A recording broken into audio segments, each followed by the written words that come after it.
Oscar, gracias por tu tiempo, gracias por compartirte y por todo lo que nos vas a traer así de antemano.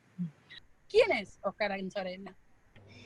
Soy alguien que durante mucho tiempo vengo trabajando con personas, con equipos, con organizaciones, en función de acompañarlos y facilitarlos en el logro de sus objetivos, básicamente con la idea, con la creencia como coach de que todos podemos ser y hacer mucho más de lo que estamos siendo y haciendo, y que esta profesión que hemos elegido y que honramos como coach nos permite, nos posibilita acompañar y facilitar esos procesos. Y bueno, de eso no solamente vivo, sino de eso es lo que me define en este momento de mi vida, ya hace muchos años, como el ser que estoy siendo, ¿no? Qué bueno que nos digas esto de que vivir el coaching. Te quiero contar que el otro día estuve escuchando un webinar de Elena Espinal que decía que la gran preocupación que está apareciendo en el mundo del coaching tiene que ver con que, si bien hay muchos coaches, todavía no hay tantos que vivan de la profesión. Así que bueno, eso ya inspira, digamos, saber que el orador hoy vive del coaching y declara que vive del coaching. Así que buenísimo por ahí. Oscar, ¿tenés alguna pasión más allá del coaching, digo? ¿Y le suma a tu manera de hacer coaching? Yo te diría que a esta altura de mi vida me doy el lujo de no hacer nada que no me apasione. Así que mi trabajo es parte de mi pasión, la lectura, lo que escribo, dar las clases, acompañar a mis coachees, desarrollar a mi equipo. Yo dirijo una escuela, tenemos un equipo de casi 20 personas, la mayoría son instructores, también otros tienen como la categoría de facilitadores, pues hacemos, digamos, coach que acompañan pequeños grupos dentro del primer año, digamos, del proceso de formación. Así que yo te diría que hoy mi pasión pasa por ese lado, digamos, ¿no? Por ver de qué manera le agrego valor a la gente que me rodea, con las que trabajo, con los que comparto esta profesión. ¿Desde quién sos? ¿Qué es el coaching y para qué sirve? Bueno, mirá, yo siempre digo que cuando, digamos, escuchamos que la gente está empezando a estudiar coaching y va a una reunión o se junta con los amigos y le dice, estoy estudiando coaching, y dice, bueno, ¿qué es? ¿No? Y por ahí pasan 20 minutos, 30 minutos explicando, ni hablar si uno dice coaching ontológico, le agrega, bueno, ahí ya se complica absolutamente todo. Cuando yo escribí un libro, mi tercer libro es Teoría y Práctica del Coaching Ontológico Profesional, y me planteé como desafío poner en una frase qué es el coaching, digamos, ¿no? Y entonces, como bajada en la tapa del libro, yo pongo que es la profesión del desarrollo del potencial humano. Para mí eso es, digamos, por supuesto que después la explicación de esa frase, uno podría estar una hora explicándola, ¿no? Pero te diría que esa frase para mí define este tema de acompañar y facilitar el desarrollo del potencial humano, ¿no? Que parte de esta creencia que te decía antes, ¿no? Que todos podemos ser y hacer mucho más de lo que estamos siendo y haciendo, y que tenemos básicamente un potencial intrínseco, que bueno, que este camino de la vida nos implica ir desarrollándolo, desplegándolo y expandiéndolo, y muchas veces lo podemos hacer solos, a través del ensayo del error, la experiencia, lo que sea, y muchas veces necesitamos alguien que nos ayude, que nos acompañe, que nos destrabe algo. Uno de mis maestros, que es Rafael Echeverría, él dice que el coach es alguien que interviene ahí donde se nos traba el serrucho, ¿no? Es decir, es como una metáfora, ¿no? Si alguno serruchó alguna madera, sabe que siempre en algún momento se nos traba. Y estemos en el momento de la vida que estemos, en el desarrollo profesional que estemos, en la edad que tengamos, siempre sabemos que algo en algún momento se nos va a trabar, algo se nos va a complicar, y que siempre tenemos la posibilidad de ir desarrollándonos, evolucionando como personas, como profesionales. Digamos, esto es un camino que no tiene un lugar de llegada, simplemente el proceso de evolución de los seres humanos es infinito, digamos, y entonces tenemos la posibilidad de pedir ayuda, y bueno, y ahí el coaching se ha transformado en una profesión que ha demostrado valor en el mundo de las organizaciones fundamentalmente, pero también a nivel individual, de que podemos acompañar esos procesos, ¿no? Yo voy a dejar que vos comiences a hablar, voy a salir de la imagen también, así me instalo más cómoda ya en mi casa, y seguimos, te sigo escuchando, aunque no me vas a estar viendo por unos minutos. ¿De acuerdo? Dale, buenísimo. Gracias y bienvenidos a todos. Este modelo conceptual está plasmado en un libro que salió editado hace muy poquito, que escribí el año pasado, pero tiene toda una larga historia que tiene que ver con este trabajo en las organizaciones. Yo ya hace unos 17, 18 años que soy coach, pero muchos más que vengo trabajando como consultor organizacional, como instructor en las empresas, ¿no? Yo al inicio de este libro cuento una anécdota que de alguna manera fue el disparador de este proceso. Todos saben que hay como dos temas que siempre han sido transversales en este proceso de cambio y modernización que vienen transitando las empresas. Uno es el liderazgo y otro es el trabajo en equipo, ¿no? Yo digo, las empresas, para mirar el tema del trabajo en equipo, han mirado el mundo del deporte, que básicamente es un mundo que se trabaja en equipo, y para mirar el mundo del liderazgo han mirado el mundo social o político. Y ahí ha habido también un tema que para mí ha sido un poco la traba por el cual el liderazgo ha ido. Es decir, yo siempre me pregunto por qué, si hay tantas teorías del liderazgo, tantos libros de liderazgo, tantos cursos de liderazgo, uno encuentra en organizaciones tan poco liderazgo, ¿no?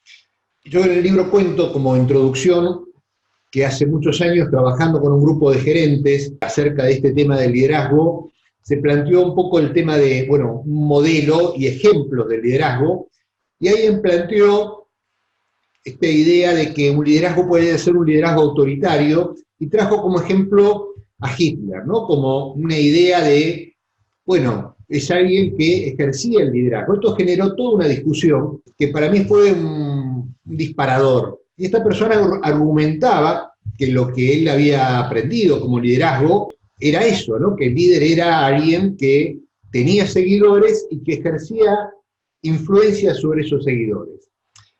Esta discusión para mí fue un disparador y empecé a buscar. Realmente me generó una gran contradicción y digo, bueno, ¿qué es lo que estamos enseñando sobre el liderazgo? Y haciendo una recorrida sobre toda la bibliografía que se había escrito hasta ese momento, llegué a la conclusión que efectivamente esta persona tenía razón, que lo que se planteaba como liderazgo, básicamente como el paradigma tradicional del liderazgo, plantea que líder es aquel que tiene seguidores y ejerce influencia sobre esos seguidores, ¿no? Yo diría que el 90% de las teorías, de los modelos de liderazgo, están basados sobre este paradigma, ¿no? Yo lo llamé el paradigma de la influencia, porque más allá de las diferencias, más allá de las distintas miradas, algunos hacen poco el liderazgo situacional, otro de las características del líder, otro de los tipos de liderazgo, hay distintos tipos de teorías, pero lo que tienen en común es esta idea de que liderazgo es ejercer influencia sobre un conjunto de seguidores. Hay un autor, se llama Ronald Heifetz, un académico de Harvard, que plantea que si el eje está en la influencia, lo que hacemos es vaciar de valores el tema del liderazgo. ¿Por qué? Porque ponemos el eje en el medio y no en el fin, ¿no? Entonces, estaríamos planteando, digamos que tanto, vuelvo al ejemplo este de Hitler, como Mahatma Gandhi, como Martin Luther King, o como Jesús, todos desde distintos lugares tenían seguidores que ejercían influencia, pero la diferencia es el para qué. Por lo tanto, yo lo que yo planteé es poder salir de este paradigma de la influencia y desarrollar un modelo que no, que el eje no esté ahí, sino que esté en el fin, digamos, que en su propio desarrollo plantee el objetivo y los valores. Por eso planteo pasar de este paradigma de la influencia al paradigma del desarrollo personal y organizacional, que en su propia enunciación plantee cuál es el objetivo y cuáles son los valores que lo sustentan, ¿no? Entonces, partir de que la idea del liderazgo no es tener seguidores, sino partir de una actitud de servicio donde el liderazgo implique comprometerse con el desarrollo de otros líderes, ¿no? Así que la idea de esta ponencia es mostrarles un poco este modelo. Para avanzar, quisiera hacer una pequeña distinción entre función y rol. Este es como una distinción conceptual que yo tomo de Pichon Rivière, donde él plantea que toda organización, cada puesto, cada lugar, cumple una función, ¿no? Es decir, que es el lugar que ocupa y la descripción de acciones, de tareas, de objetivos, de resultados que implica. Digo esto porque decimos que el líder de una organización, o el líder de un equipo, o el líder de un área, y en realidad lo que estamos hablando es de la función y no del liderazgo, ¿no? Entonces, poder hacer esta distinción nos aclara que una cosa es el lugar que ocupa, sea el presidente de la organización, el ministro de la República, es decir, no importa la función, sino que esa función se puede desarrollar desde distintos roles, ¿no? Por ahí muchos hemos experimentado que, no sé, alguien tiene un jefe que tiene una función, pero cambia ese jefe y el próximo jefe que tiene las mismas funciones lo encarna desde un rol absolutamente diferente. Por lo tanto, lo que planteo es que la función de conducción se podría desarrollar básicamente desde dos roles. Por un lado, el rol de administrador, que es toda la parte de gestión, de management, que siempre la función de conducción implica, que es fijar objetivos, desarrollar tareas, administrar recursos, etcétera, etcétera. Y otro que es el rol de liderazgo, que implica todo lo que es la gestión del factor humano dentro de la función de conducción. Estoy citando a dos personas, una es Warren Bennis, que plantea que la mayor parte de las organizaciones están sobreadministradas y sublideradas, ¿no? Y otro es Kotter, que dice que la mayoría de las corporaciones estadounidenses tienen exceso de gestión y escasez de liderazgo, ¿no? Es decir, esta idea de que tradicionalmente se ha hecho mayor foco en toda la parte de administración, de gestión, de management, y falta toda la parte de liderazgo. Entonces, un poco lo que yo quiero mostrar es como un concepto, un modelo, que yo le llamé el Leader Coach, modelo de liderazgo. Para esto tomo un poco el concepto, el mismo concepto que nosotros desde la ICF tomamos para las competencias, ¿no? Cuando alguien, ¿cómo decimos que alguien tiene una competencia o no tiene una competencia? ¿Por qué? Porque tenemos un conjunto de comportamientos asociados que podemos decir que cuando un observador ve que alguien desarrolla esos comportamientos, podemos decir que tiene esa competencia. Entonces, la idea es, yo voy a plantear este modelo con 5, básicamente, conductas, acciones o responsabilidades que podemos decir cuando alguien desarrolla estas conductas, podemos decir que está desarrollando la conducción desde el liderazgo, ¿no? Estas 5 conductas o estas 5 acciones son construir una visión compartida, delegar poder y crear responsabilidad, generar sinergia y trabajo en equipo. La cuarta es predisponer emocionalmente, y la quinta es facilitar el desarrollo de las potencialidades. Que, si les parece, yo voy a ir desarrollando cada una de ellas muy brevemente, planteando un poco cuál es la idea, y luego abrimos una conversación para poder intercambiar preguntas, comentarios, lo que a ustedes les parezca. Entonces arrancamos por la primera, digamos, ahí para explicar un poco lo que es la visión compartida. Estoy citando una frase de Antoine de Saint-Exupéry, que es el papá del Principito, ¿no? Que dice: si querés construir un barco, no empieces por buscar madera, cortar tablas o distribuir el trabajo.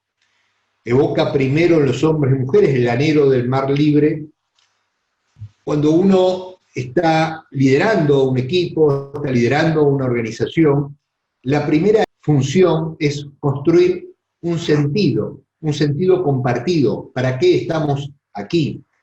Y una visión básicamente da cuenta de tres grandes preguntas.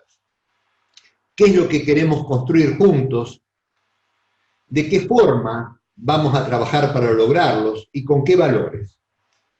La visión básicamente no solamente plantea un rumbo, que es mucho más que un objetivo, ¿no? Es una idea, es un sueño compartido, es algo que vamos a construir en forma conjunta, pero también implica valores, implica de qué manera vamos a interactuar, qué cosas vamos a priorizar. Construir una visión, dice, debe lograr generar pasión y entusiasmo. ¿Por qué? Porque genera no solamente las tareas cotidianas, sino darle un propósito a eso que estamos construyendo y trabajando.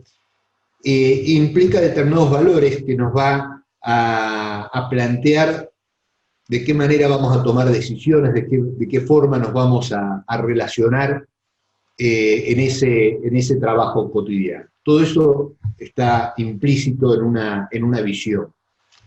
El segundo punto es delegar poder y crear responsabilidad. ¿Por qué? Porque desde la manera tradicional de este tema del mando-control, generalmente se trabaja en el tema de delegar tareas y controlar, ¿no? Es decir, el esquema tradicional de mando-control o el tema de la influencia siempre implica que el que conduce distribuye tareas y controla que se puedan cumplir en tiempo y forma. La idea del liderazgo es no solamente delegar tareas, sino delegar poder. ¿Por qué? Porque a partir de compartir una visión y compartir objetivos, por supuesto que el primer punto es casi condición absolutamente necesaria para pasar este segundo punto, ¿no? Porque si no compartimos la visión y no compartimos objetivos, difícilmente podamos delegar poder. Ahora, cuando en un equipo, en un grupo, en una organización, compartimos hacia dónde vamos, compartimos también los valores que vamos a respetar en ese devenir y en esa construcción conjunta, quien conduce puede delegar poder. ¿Para qué? Para generar responsabilidad.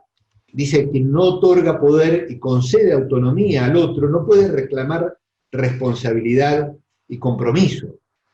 Muchas veces nos llaman de organizaciones y nos dicen, bueno, mirá, trabajá con mi equipo que está desmotivado, ¿no? O trabajar con esta área, o trabajar con este... Y quien conduce difícilmente observa, digamos, cuál es su hacer que genera esa desmotivación en su equipo, ¿no?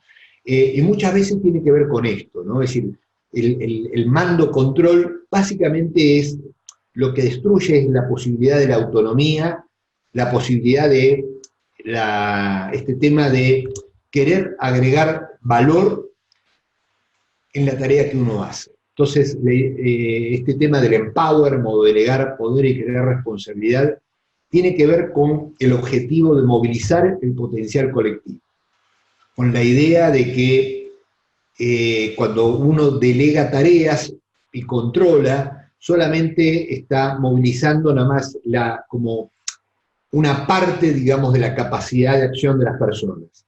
Cuando convoca hacia una visión, cuando convoca un objetivo compartido y delega poder y responsabilidad, la gente, digamos, se compromete a agregar valor, a poner iniciativa, a implicarse, no solamente en la tarea, sino con el resultado y los objetivos individuales y colectivos, ¿no? El tercer punto es el tema de generar sinergia y espíritu de equipo. Cuando hablamos de sinergia es la idea de que el resultado del trabajo en equipo es mucho más que la suma de los desempeños individuales, ¿no? Y ahí hacemos esta distinción entre grupo y equipo, que por supuesto que está en la mirada del observador que somos, ¿no? Cuando uno ve un grupo trabajar o ve, digamos, cómo distingue si es un grupo o es un equipo. Nosotros planteamos que un equipo tiene que ver con esto de compartir visión y objetivos. Cuando alguien, el que dirige, solo tiene claro su objetivo y reparte tareas, controla el cumplimiento de esas tareas. Cuando convoca una visión y unos objetivos, el equipo o la organización se compromete con eso. Dice, acciona en coordinación y cooperación. ¿Por qué? Porque puede coordinar las distintas competencias, las distintas habilidades en función de ese objetivo compartido. Por lo tanto, centra su energía en el logro de los objetivos, y no solamente en la tarea. Dice, integra y potencia los saberes y las habilidades individuales, logra sinergia, prioriza las actividades de colaboración y desarrolla una emocionalidad de confianza. Estas son como algunas ideas en las cuales nosotros podemos decir, bueno, ¿hay un equipo o no hay un equipo? Desde nuestro punto de vista, no hay liderazgo sin trabajo en equipo y no hay trabajo en equipo sin liderazgo, ¿no? Es decir, digo esto porque muchas veces en las organizaciones esto se trabaja como cosas separadas y desde mi punto de vista es muy funcional poderlas mirar en forma conjunta y sinérgica. Un cuarto elemento está relacionado con el tema de la emocionalidad. El tema de la emocionalidad es un tema relativamente nuevo en el mundo de las empresas y las organizaciones, ¿no? Tradicionalmente uno escuchaba esta frase de, bueno, hay que dejar las emociones en la puerta de entrada de la empresa, acá se viene a trabajar. Yo creo que esto hace ya unos años se ha empezado a revertir, y el mundo de las organizaciones, el mundo de las empresas, ha asumido que el ser humano es un ser emocional, y de acuerdo a las emociones individuales y grupales en las cuales habite, las tareas, las acciones, los resultados van cambiando, ¿no? Nosotros desde el coaching planteamos esta idea de que la emocionalidad constituye una disposición para la acción, ¿no? Y depende del estado emocional en que estemos, algunas acciones son posibles y otras no, ¿no? Es decir, si estamos en una emocionalidad de miedo, de temor, de angustia, bueno, hay cosas que podemos hacer y hay cosas que no podemos hacer. Lo mismo que si estamos en una emoción de entusiasmo, para emprender, comprometidos, vamos a hacer las acciones de una manera y no de otra. Entonces, esto que es válido a nivel individual, también es válido a nivel de equipo, también es válido a nivel organizacional, ¿no? Las emociones es algo que es profundamente contagiosa. Cualquier persona en un equipo contagia emociones, pero quien lidera es quien debe comprometerse con crear ese clima emocional para que las cosas puedan suceder.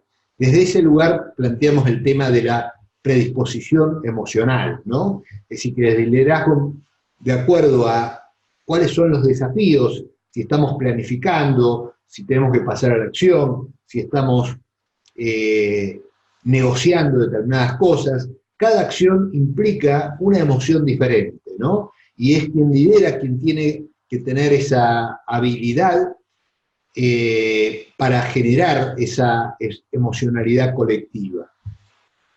Y por último está este quinto elemento, que es facilitar el desarrollo de las potencialidades, ¿no? Y ahí es donde más claramente se ve esta idea del líder coach.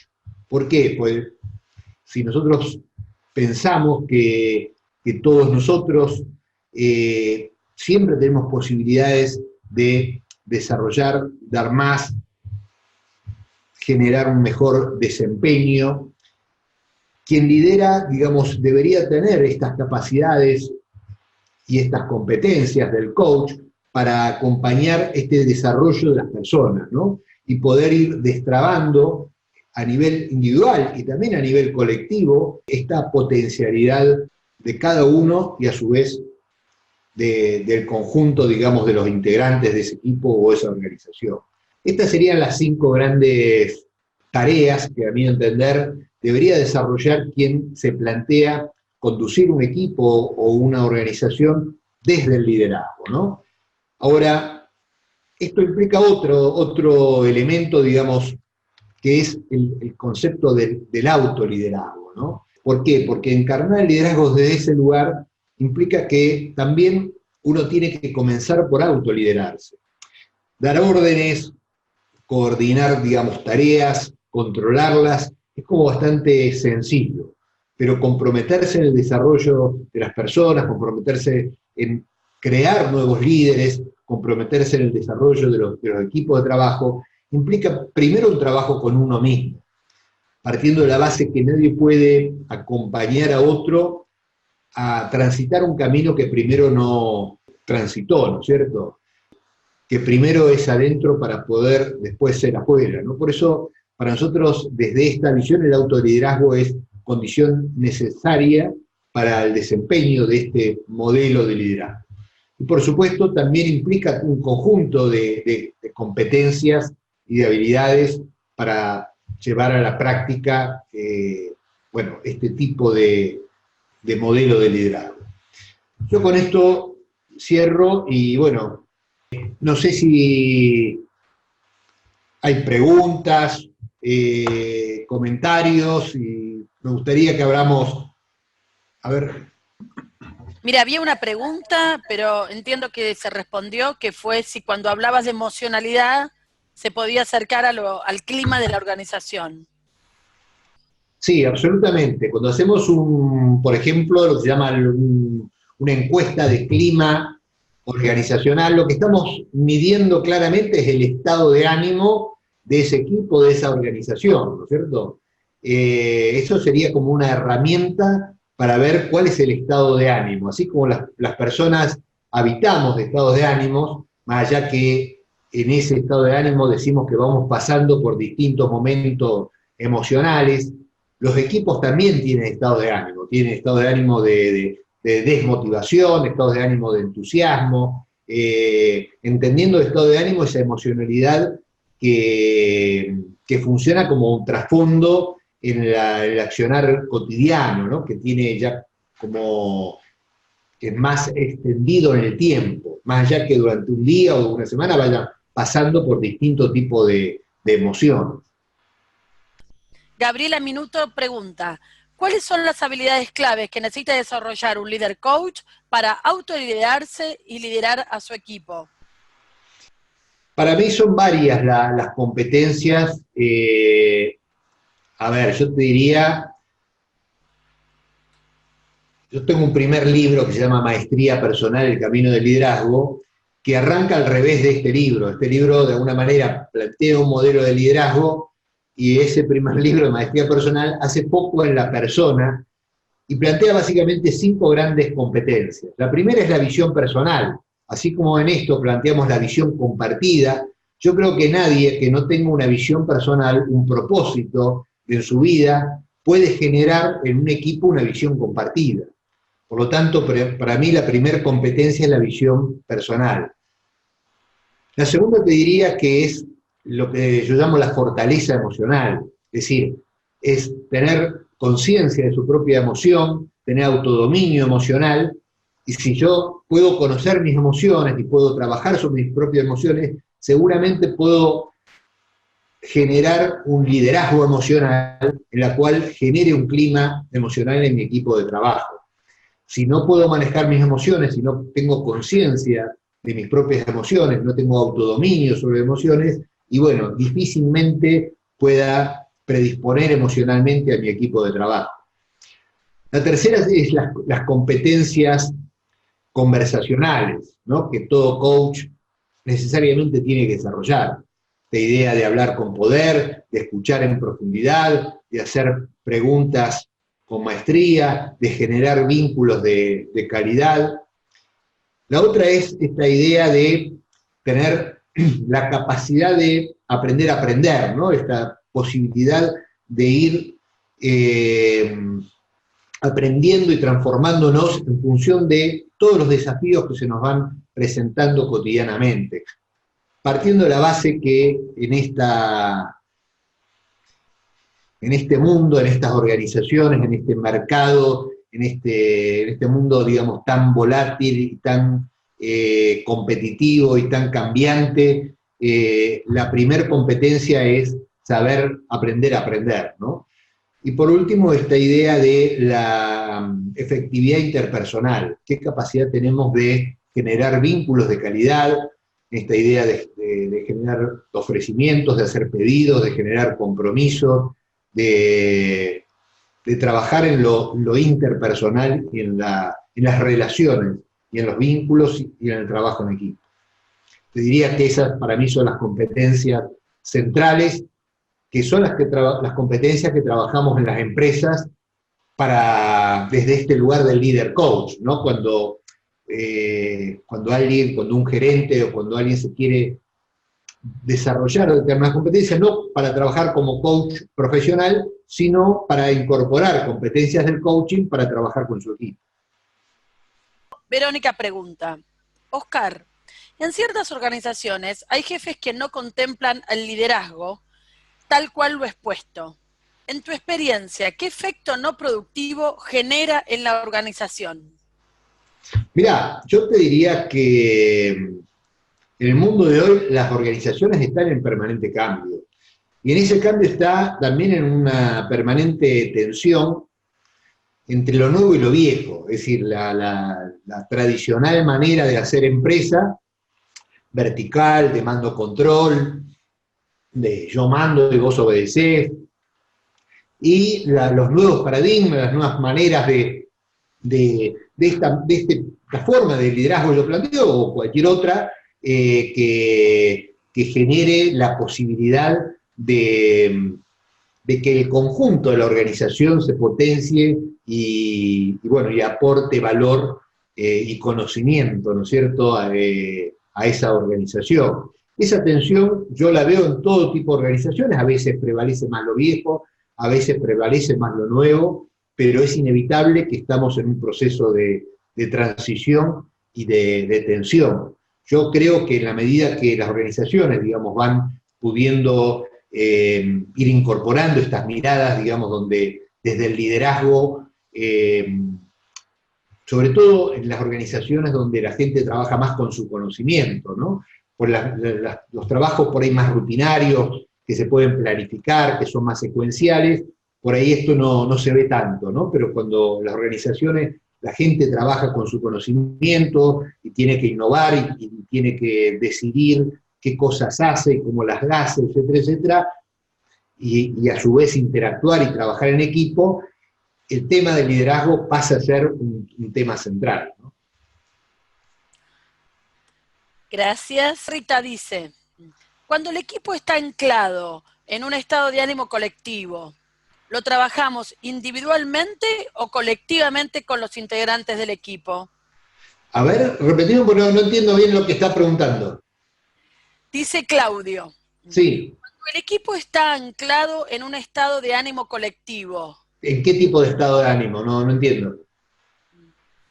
Claudio, si estás por ahí Sí. Y en todo caso, Hugo, ¿por qué no le abrís el micrófono para que Claudio pueda conversar con Claro, Oscar? mejor. A ver. Muchas gracias. La pregunta está orientada a cuando se genera un clima muy negativo, de mucha queja en todo el equipo, y eso se va internalizando en todos como ya un estado de ánimo colectivo. La pregunta es para trabajarlo colectivamente o individualmente con cada uno de los integrantes? Yo lo que te diría es, por supuesto que en este tipo de cosas no hay una respuesta única y habrá que ver cada caso, pero lo primero que te diría es que quien conduce siempre tiene que ser responsable de la emocionalidad colectiva, ¿bien? Es decir, porque cualquier miembro de un grupo, de un equipo de trabajo, puede transmitir y generar determinado tipo de emocionalidad, ¿no es cierto? Sea negativa o positiva, digamos, sea funcional o disfuncional a los objetivos de ese equipo de trabajo. Cualquiera puede, porque la emocionalidad es altamente contagiosa, ¿no? Uno entra a un lugar y dice, uy, automáticamente estás sintiendo cuál es la emocionalidad de ese grupo y de ese equipo. Ahora, es quien conduce, quien tiene que hacerse cargo y responsable de esa emocionalidad colectiva. Por lo tanto, la pregunta es, ¿qué está pasando o qué no está pasando que se está generando esa emocionalidad o de desmotivación o de pesimismo o de negatividad, ¿no es cierto? Y en función de eso, si todo el equipo tiene esa emocionalidad, evidentemente hay un tema sistémico, ¿no? Y necesariamente habrá que trabajarlo colectivamente. Más allá que también se podrá trabajar individualmente, porque a ver si hay algún tema en forma más personal. Pero cuando todo el grupo tiene un estado de ánimo, necesariamente es un tema sistémico y no es un tema individual. Jorge Puga te pregunta, ¿podrías contarnos un caso exitoso en el que pudiste aplicar esta teoría y qué resultados alcanzaste? ¿Y otro en donde no pudiste enrolar a la empresa en esta mirada? A ver, yo te diría que nunca es todo o nada. Yo esto lo vengo trabajando hace mucho tiempo. Este modelo de alguna manera lo bosquejé en este primer libro mío, que es el tema de maestría personal, que ya tiene 10 años, y a partir de eso lo fuimos trabajando en distintas organizaciones, en pequeñas organizaciones o grandes organizaciones, y ahí también lo fuimos ajustando y viendo, es decir, ensayo y error, te diría. No te puedo decir un caso donde está totalmente 100%, ni en alguno que fracasó absolutamente. Yo te diría que esto es un modelo para poder observar las organizaciones. Nosotros como coaches, como consultores, miramos y observamos a través de nuestras distinciones, y un modelo conceptual sirve para eso, sirve para poder mirar, distinguir y hacer algún tipo de evaluación. Según la organización o según los desafíos, a veces trabajamos más en trabajar con la visión o trabajar la construcción del equipo. Muchas veces algún gerente dice, mirá, yo quiero trabajar con mi equipo, pero cuando escuchamos de qué manera está conduciendo, nos damos cuenta que en realidad conduce uno a uno y que no hay un equipo. Entonces, por ahí el trabajo pasa por ir constituyendo ese equipo. Yo te diría que la mirada del coach muchas veces es en lo individual. Nosotros decimos que qué tipo de observador estamos siendo, y cuando trabajamos en la organización y cuando trabajamos en un equipo, muchas veces más que lo individual es lo interpersonal, ¿no? Cómo se dan las relaciones, cómo se dan los vínculos. Y bueno, yo lo que diría es que generalmente trabajamos a estos dos niveles, como coach en lo individual y también en lo grupal y en lo sistémico. Pregunta, Belén, ¿qué se puede hacer cuando se tiene un jefe y no un líder, ya que no se aplican las competencias necesarias para que un equipo funcione? Gracias. ¿Qué se puede hacer cuando no se tiene? Yo creo que, no sé si hay una fórmula y uno, digamos, podría hacer algo con el jefe. Yo creo que, a ver, ser jefe es algo bastante fácil y ser líder es algo mucho más complejo.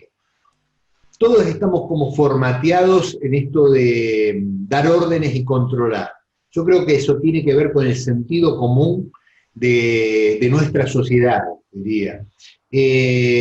Cualquier persona que que tiene una persona, 2, 5, 10 personas a cargo, parte de esta base de distribuir las tareas, decirle a cada uno lo que tiene que hacer y después controlar. Esto es ser jefe.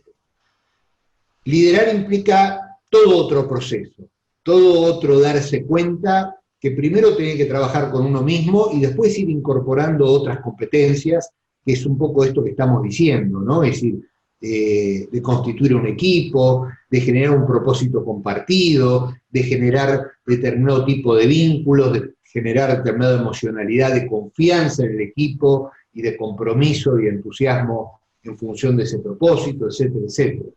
Yo diría que ser jefe es como bastante fácil y conducir desde el liderazgo, bueno, es un camino mucho más complejo, ¿no? También le podemos dar otra vuelta, también podemos decir que uno puede ser jefe desde el poder y que para liderar uno necesita construir autoridad. ¿Bien? ¿Qué quiere decir esto? Es decir, que la organización, cuando establece una función, cuando establece un puesto, le da un poder a alguien. Cuando le dice, vos sos jefe, vos sos gerente, vos sos quien coordina este equipo, le da un determinado poder en función de esa función que ocupa en la organización. Ahora, cuando desde esa función quiere conducir desde el liderazgo, se tiene que ganar la autoridad de la gente que conduce. ¿Bien? Entonces, yo al menos hago esta distinción entre poder y autoridad. Poder te lo da la organización, te lo da la empresa, y la autoridad uno se la gana, te la adjudica las personas con las cuales trabajás. Por lo tanto, uno también, digamos, puede liderar para abajo, pero también puede liderar para arriba. Es decir, liderazgo, uno, digamos, teniendo una función de conducción, uno puede liderar, pero también puede liderar sin tener esa función. Uno puede liderar a sus colegas y también puede liderar a su jefe. No siempre es sencillo, ¿no? Pero es factible. Tal vez abriendo estas conversaciones, tal vez haciendo pedidos o dando feedback al jefe. Yo no digo ser una tarea sencilla, pero es factible. Así que le planteamos ese desafío a Irene. Pregunta Gustavo Maglio. Oscar, vos definiste dos roles en la función de conducción, administrador y liderazgo. Sí. ¿Cuál debería ser la mezcla de tiempo a invertir en cada uno de los roles? En definitiva, ¿qué porcentaje de mi tiempo debería invertir en cada rol? Te lo pregunto porque noto que al rol de liderazgo se le da poca importancia. Sí, yo coincido con eso, digamos. Es decir, tradicionalmente, digamos, podemos decir que la manera de hacer empresa ha estado como focalizada en el rol de administrador. Si nosotros vemos, no sé, las carreras, es decir, todo el tema de administración de empresa, la gestión, el management, yo diría que todo el desarrollo conceptual, herramental, académico, ha estado centrado en las últimas décadas en el tema del rol de administrador. Básicamente, uno puede decir, ¿se puede conducir exclusivamente desde el rol de administrador? Sí, por supuesto. Ser jefe implica eso, implica conducir exclusivamente desde este rol de administrador, de gestor, de manager. Agregarle el rol de liderazgo es hacerme cargo de lo que implica la gestión del factor humano, ¿bien? Porque una de las tareas del administrador es administrar recursos. Y administrar recursos es administrar tiempo, dinero, instalaciones, y la idea de administrar personas. En muchas organizaciones que uno va, uno escucha a los jefes, a los gerentes, y yo tengo tantos recursos, ¿no? Por las personas. Si alguien tiene 20 personas a cargo, dice yo tengo 20 recursos. Hay una idea, un denominador común, que las personas son recursos. De ahí viene esta idea de recursos humanos. Conducir desde el liderazgo implica darle una vuelta a esto, entender que las personas no se administran, las personas se pueden liderar entendiendo que somos seres humanos, que somos seres complejos, que tenemos emociones, que tenemos objetivos, que para poder sacar lo mejor de cada uno, para que la persona agregue valor, para que ponga entusiasmo, para que ponga creatividad, necesariamente hay que liderar a esa persona, no se pueden administrar, porque administrando solo lo que podemos lograr es que la persona haga bien su tarea, nada más. Lo cual no es poco, pero la verdad que es realmente, cuando las personas le preguntan, digamos, inclusive hay muchas encuestas, dice, bueno, ¿usted qué porcentaje de lo que puede dar da en su trabajo? Y generalmente el promedio es entre un 20 y un 30%. Es decir, que hay un 70% que las personas sienten que pueden brindarle a su trabajo que no lo dan. ¿Por qué? Porque no están motivadas, porque no encuentran un lugar, porque no encuentran justamente un liderazgo que les posibilite agregar valor a la tarea que están realizando. En consultoría hay un dicho que dice, la gente no renuncia a la empresa, generalmente renuncia al jefe, ¿no? Y tiene que ver con esto. No sé si con esto... yo, digamos, no, realmente no puedo poner un tiempo, si bien la pregunta está formulada ahí, yo creo que sí, la idea de jerarquizar el liderazgo, no sé en qué porcentajes, pero yo creo que son dos elementos que deberían estar unidos. Yo tampoco soy de la idea que el liderazgo es más importante que el administrador, o el administrador es más importante. Yo creo que quien conduce debería tener estos dos roles e interactuar en ambos. Es mi mirada, ¿no? Muy claro, te dicen. Muchas gracias, te dice Gustavo, muy claro. Bueno.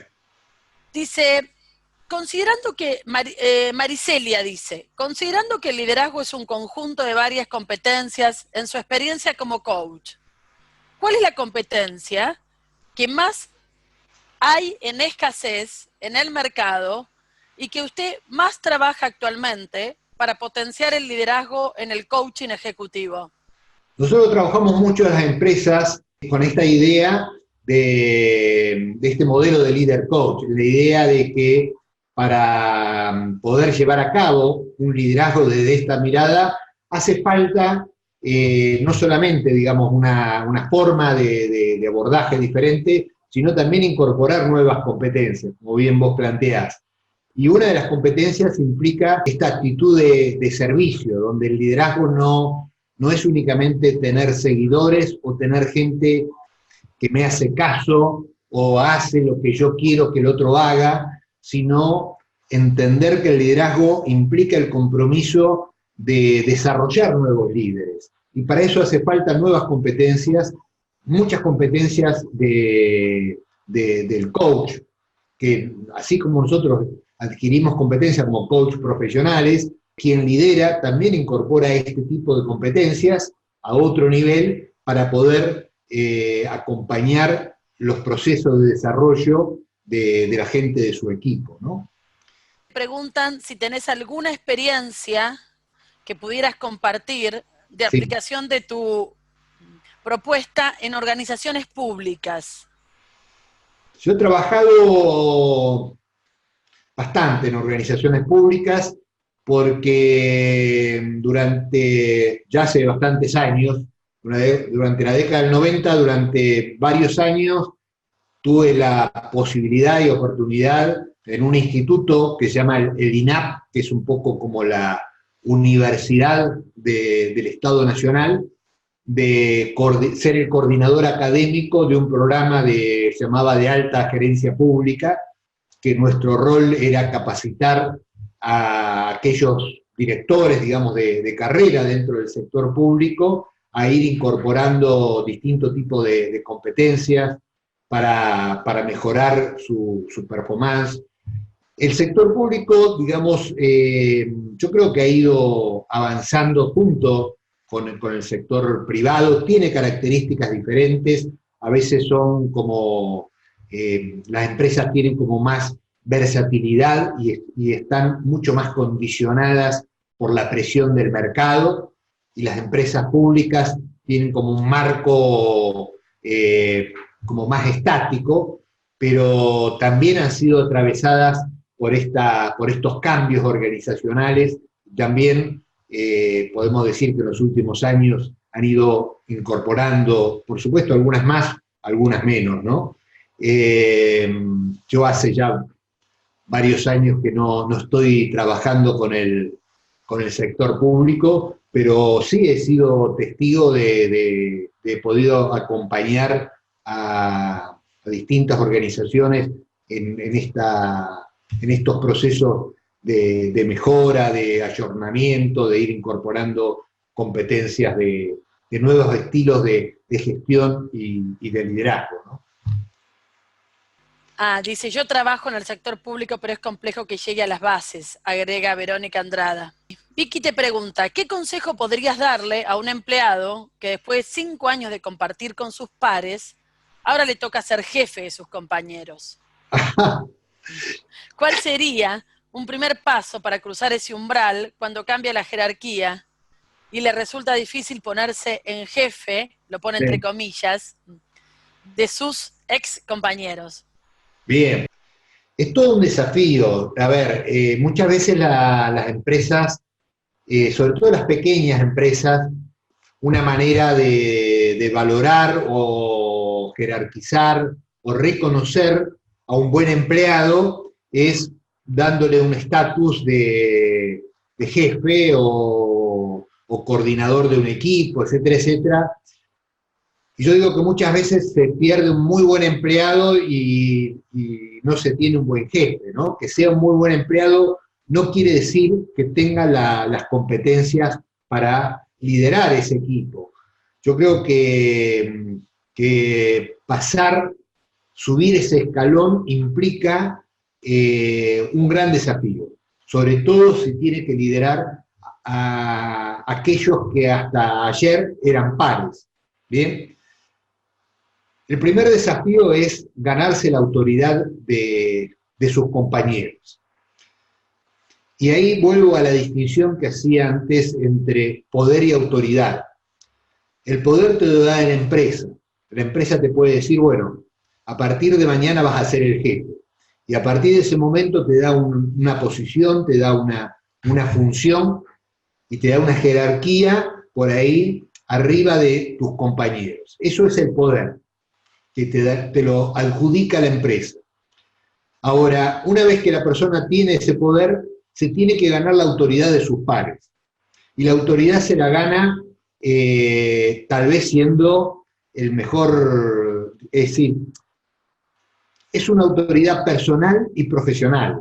Uno le tiene que demostrar al otro que es lo mejor en lo que hace, le tiene que demostrar al otro que puede coordinar en forma efectiva ese equipo, le tiene que demostrar al otro que lo puede acompañar y agregarle valor, que lo puede acompañar a avanzar en su carrera profesional, y desde ese lugar se gana la autoridad de ese equipo, ¿no?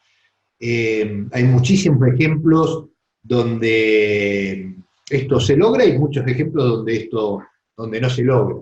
Me parece que la clave está en eso, en darse cuenta que únicamente con el poder que te da la empresa no es suficiente, que uno se tiene que ganar la autoridad del equipo y para eso se necesita otro tipo de competencia.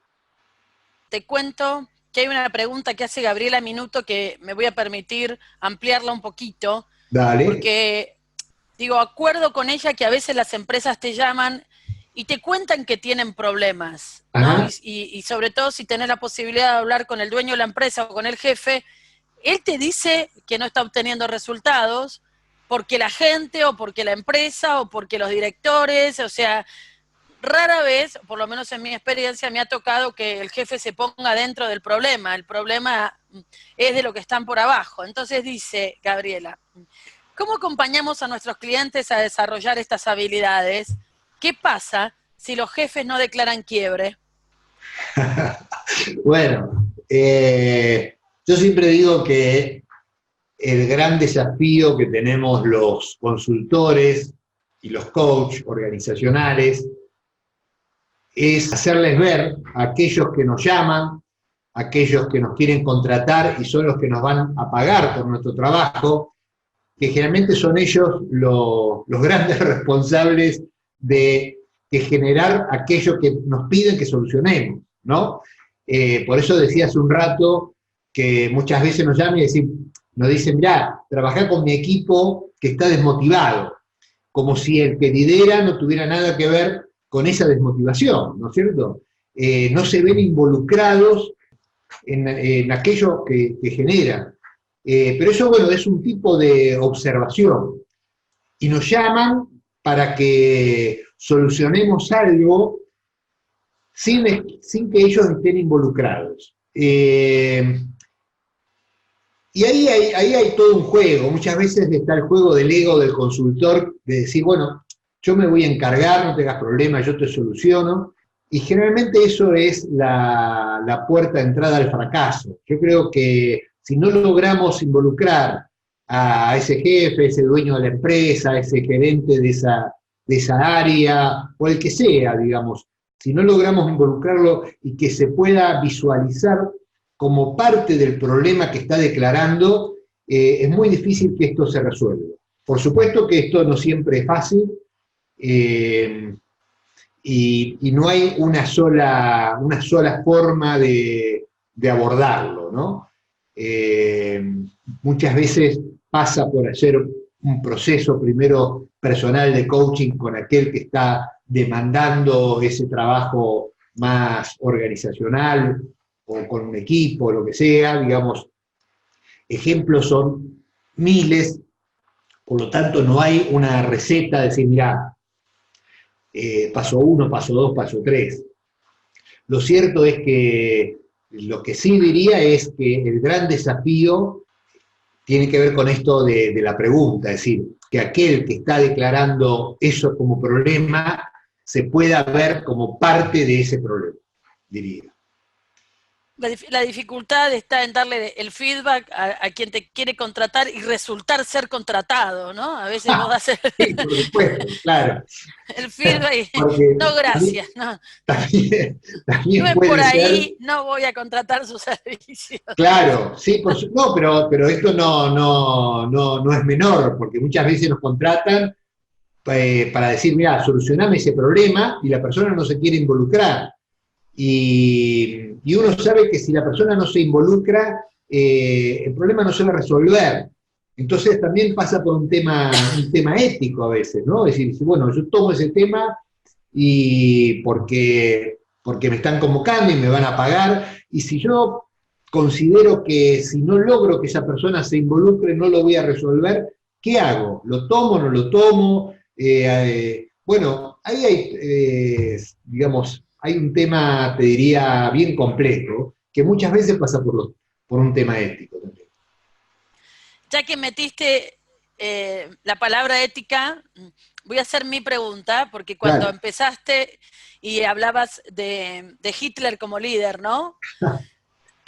Me preguntaba el tema de los valores y el tema de la ética, y entonces, si uno podría decir que estas competencias, y entonces ahí me hace ruido aquella gente que nos critica y nos dice que manipulamos, son tan aplicables cuando hay valores éticos y cuando no los hay. Si podrían ser para una organización o para una mafia. Bueno, ahí está el tema. La diferencia es lo ético. Las mismas herramientas que nosotros usamos para acompañar y facilitar el desarrollo de las personas, las competencias conversacionales, las competencias emocionales, todas esas competencias pueden servir para destruir a alguien, para manipular para alguien o para manipular o para destruir a alguna persona, digamos. La gran diferencia justamente son los valores y la ética. Por eso yo planteaba que si solo planteamos el liderazgo desde el lugar de la influencia, lo que hacemos es vaciarlo de valores.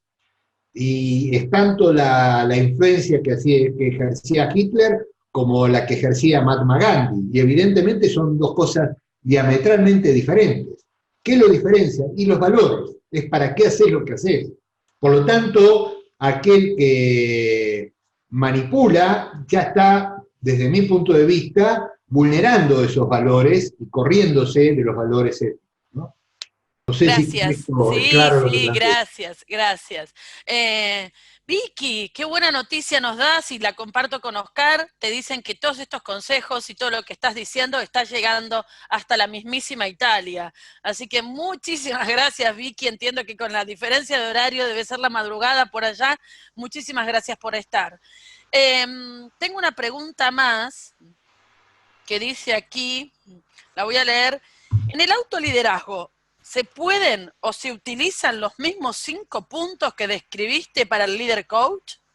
Cuando yo planteo autoliderazgo, lo que planteo es que para llevar a cabo este modelo de liderazgo, hace falta, digamos, un modelo que yo creo que se recorre de adentro hacia afuera.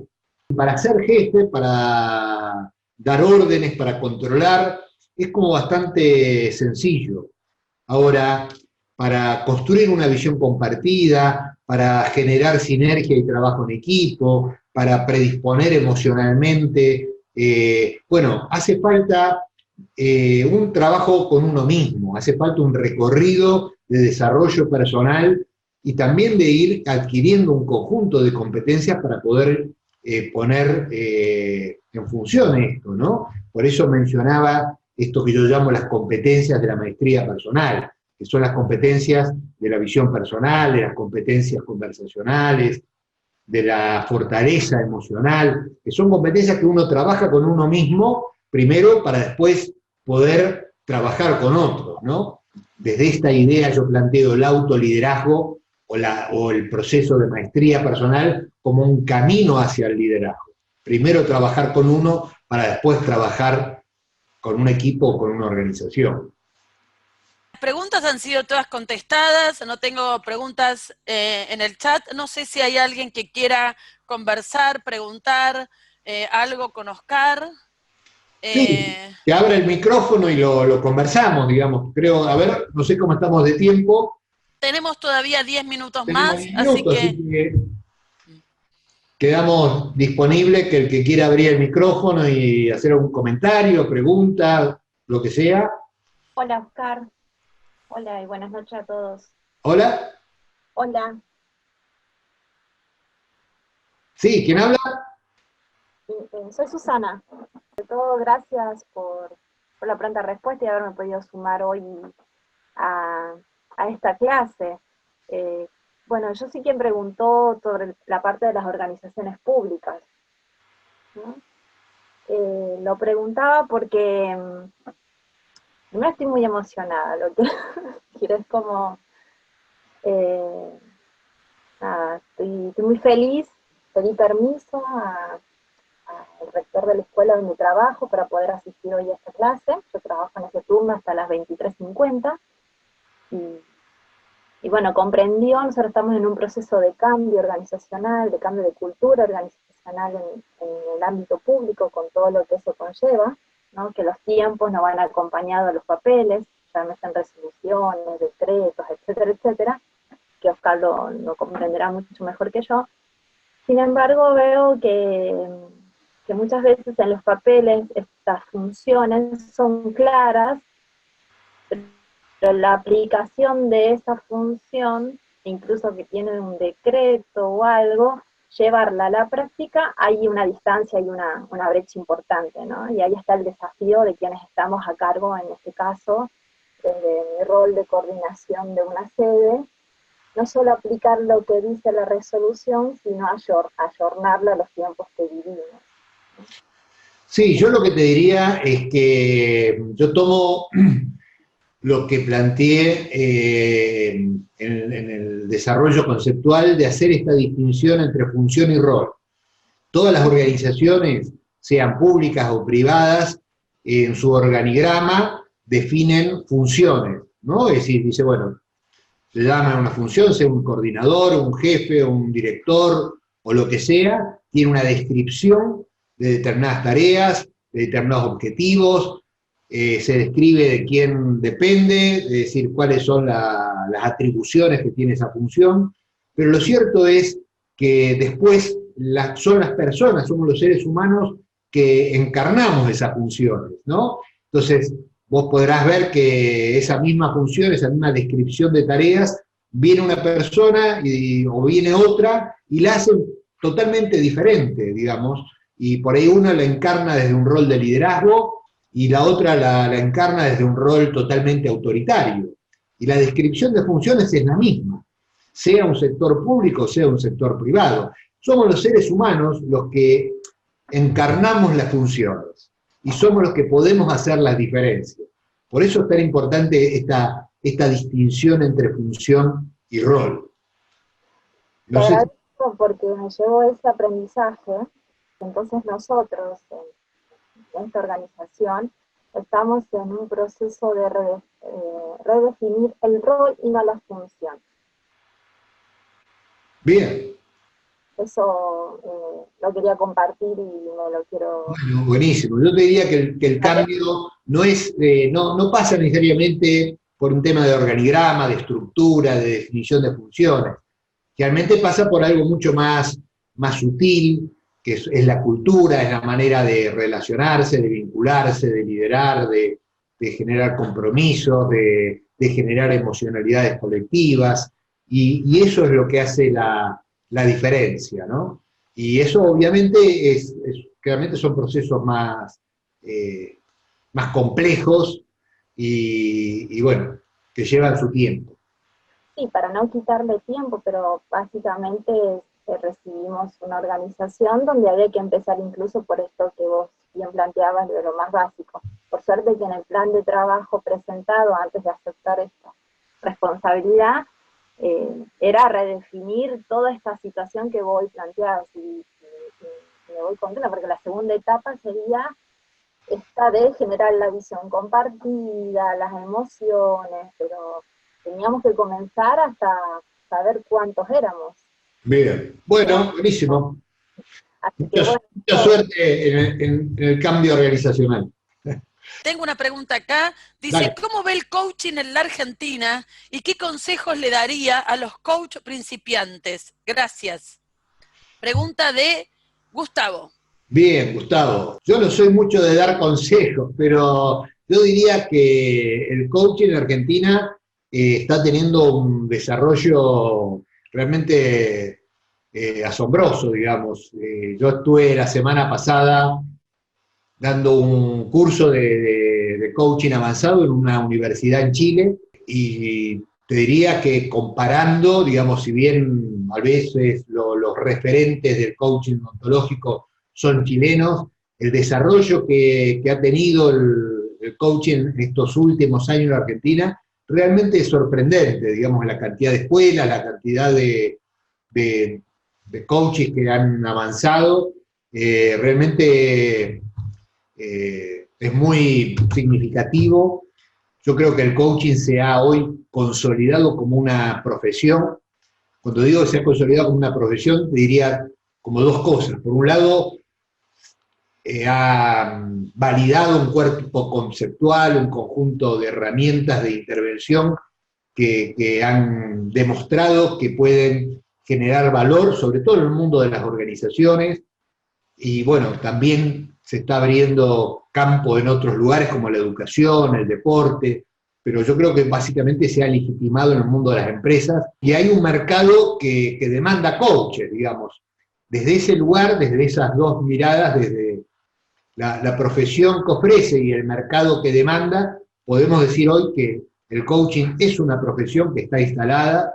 Lo único que tenemos que garantizar es la profesionalidad en la cual ofrecemos nuestros servicios, justamente para no bastardear esta profesión, ¿no? Y creo que en eso la ICF está haciendo mucho, y bueno, también otras asociaciones, en el sentido de garantizar que los programas que certifican coaches tengan las competencias, que tengan la calidad formativa, que tengan la calidad académica, que las escuelas que certificamos estemos enviando al mercado coaches que tengan una formación y una ética que puedan dar cuenta de los desafíos de las organizaciones y de la demanda de coaches que están haciendo, ¿no? Te pregunta Mariela, ¿hay algún parámetro, test o medidor de liderazgo que utilices para determinar el trabajo que se va a realizar con el líder? Gracias. No, yo creo que las mediciones, al menos desde mi punto de vista, así como desde el coaching, digamos, acordamos con nuestro coachee qué es lo que quiere lograr y el compromiso, digamos, lo construimos juntos al inicio de un proceso y nosotros no establecemos un tiempo, sino que lo que establecemos es un objetivo a lograr y en función de eso vamos chequeando en forma conjunta cómo vamos avanzando hacia ese objetivo. Lo mismo hacemos en las organizaciones o lo mismo hacemos con los equipos cuando alguien demanda, digamos, una intervención grupal, un coaching de equipo o acompañar a algún gerente en un proceso de coaching, digamos. Lo que establecemos es objetivos a lograr, cuál es su compromiso con ese objetivo, qué resultado está queriendo y que no está pudiendo, y en función de eso vamos estableciendo parámetros para ir midiendo el avance hacia esos objetivos. ¿Alguien quiere preguntar algo, conversar, hacer algún comentario? Mientras te quiero dar las gracias. Yo me llevo unas cuantas distinciones. Me parece que ha sido muy enriquecedor, que hay todo un trabajo para hacer con los líderes, hay mucho para mirar y para desarrollar, así que el mundo cambia todos los días rápidamente, entonces hay que acomodarse. Siempre me quedo con estas empresas que no aprendieron a aprender, y que se quedaron fijas en algunos esquemas y cómo desaparecieron, ¿no? Empresas que en otras épocas fueron empresas líderes. Así que lo que estoy leyendo ahora es que todo el mundo te está dando las gracias. Miriam, Verónica, Hugo, todos te están diciendo muchas gracias por haberte compartido. María Cecilia, Gustavo, todos completos, todos felices. Para mí es un honor haberte recibido. Sé que haces mucho por el coaching en la Argentina, así que si hay tiempo, a lo mejor hay mucha gente que está pidiendo tener un webinar en la ICF y le estamos haciendo lugar a todos, pero si hubiera espacio, te volveríamos a convocar. Ha sido muy interesante. Para mí también ha sido un gusto, yo les agradezco esta posibilidad de compartir, de intercambiar ideas, preguntas, y bueno, estamos a disposición, gracias a la ICF, gracias a este espacio que realmente en lo personal yo valoro mucho y les agradezco que lo estén desarrollando, este tema de la educación continua. Me parece que la ICF de Argentina está haciendo un gran aporte a todos los colegas. Así que gracias a ustedes y un gusto compartir. Genial. Bueno. Gracias, Oscar. Gracias a todos por haber estado.